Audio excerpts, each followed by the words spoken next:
Welcome to our continuing series, Questions and Answers for a World in Crisis. Gratitude, Part 2. From Words of Long Ago, the Mother. The Virtues. A tale for young and old. Once upon a time, there was a splendid palace, in the heart of which lay a secret sanctuary, whose threshold no being had ever crossed. Furthermore, even its outermost galleries were almost inaccessible to mortals, for the palace stood on a very high cloud, and very few in any age could find the way to it. It was the Palace of Truth. One day, a festival was held there, not for men, but for very different beings, gods and goddesses, great and small, who on earth are honored by the name of virtues. The vestibule of the palace was a great hall, where the walls, the floor, the ceiling, luminous in themselves, were resplendent with a myriad glittering fires. It was the hall of intelligence.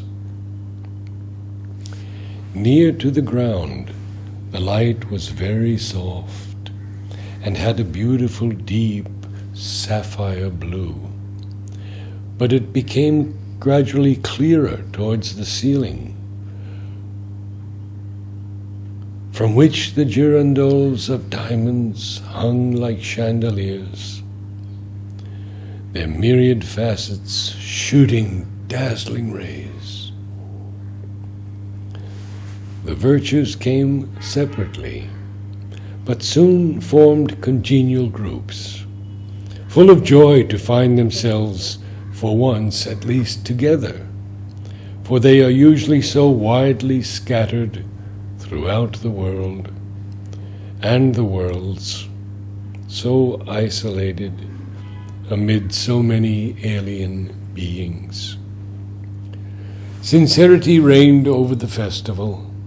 She was dressed in a transparent robe like clear water, and held in her hand a cube of purest crystal, through which things can be seen as they really are, far different from what they usually seem.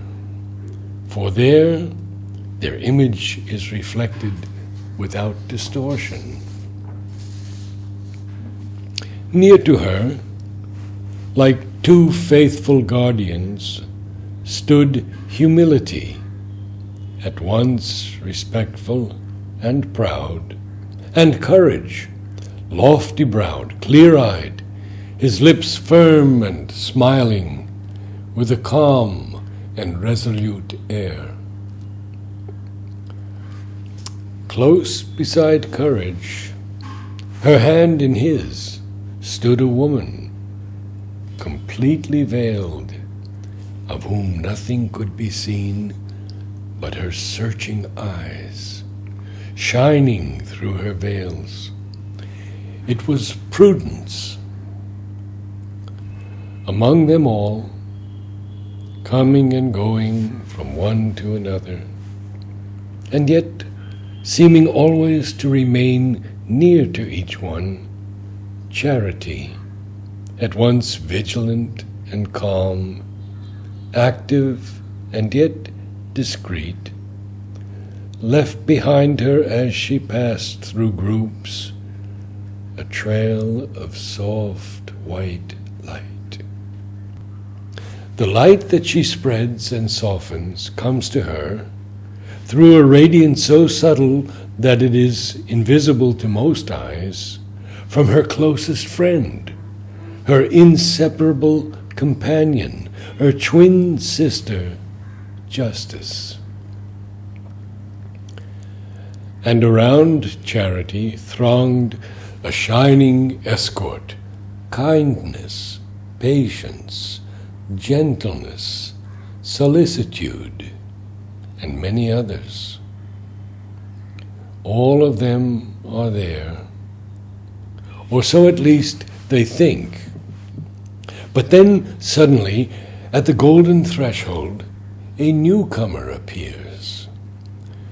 With great reluctance, the guards, set to watch the gates, have agreed to admit her. Never before had they seen her, and there was nothing in her appearance to impress them. She was indeed very young and slight, and the white dress which she wore was very simple, almost poor.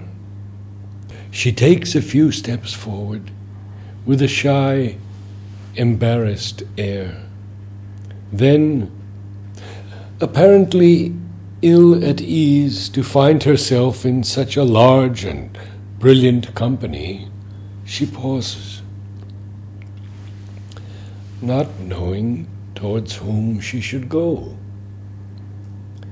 After a brief exchange with her companions, Prudence steps forward at their request and goes towards the stranger.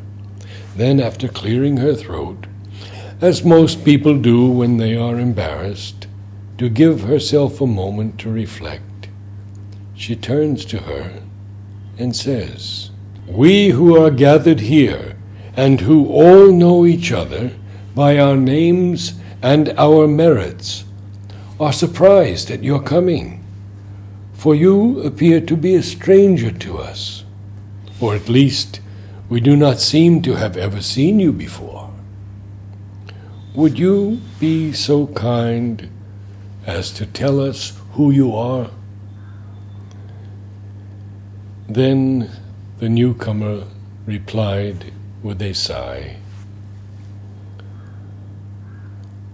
"Alas, I am not surprised that I appear to be a stranger in this palace, for I am so rarely invited anywhere.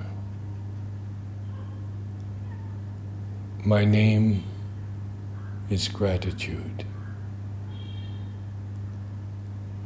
The Virtues, 1904.